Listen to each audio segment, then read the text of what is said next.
Right, just as an example of what can be achieved by stacking two together, we've got the one that I've just built, which you can see there, and then I've got an early development one, which is obviously not as good, it's got a few bits missing, but you can see what's possible by stacking two together.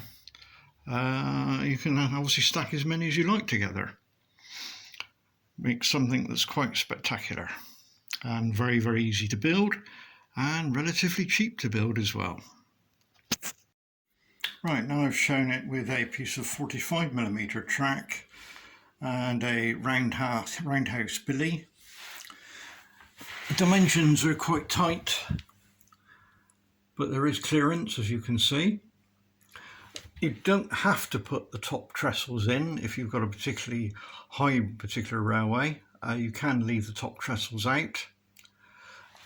To that extent, I do supply these parts here without a hole in, so that when you are building it, you don't have a hole if you're not going to be adding the trestles to the top.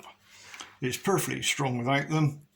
It just adds a little bit to the realism. And obviously that's with a 45mm track.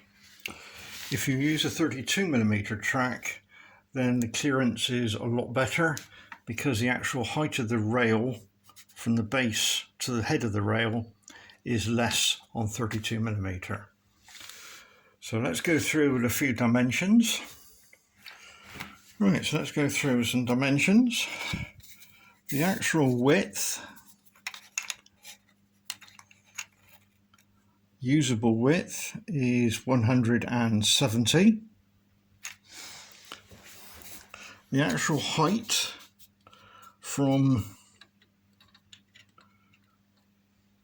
the actual plate, or where the track mounts, should I say. I just have to move that down into there. I've got to add 5mm onto the bottom of my rule.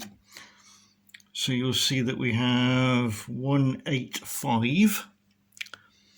And obviously when you're running a 45mm track, again I have to add 5 onto there.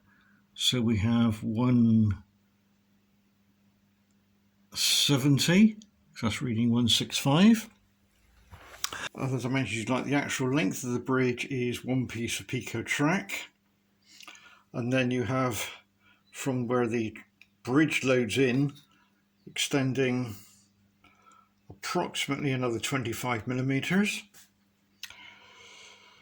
Right, I think you can probably guess the rest of the other dimensions just by looking at it. There's a full structure underneath to support the track, which I will show you. Again, excuse me while I just do it one-handed. Let's go down the other end.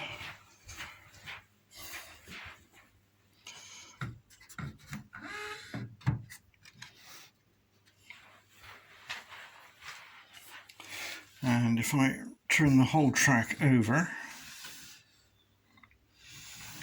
if I turn the whole bridge over, you can see that there's plenty of trusses underneath to support the track, and there is an accompanying video that shows me stress testing to see what weight this bridge can carry.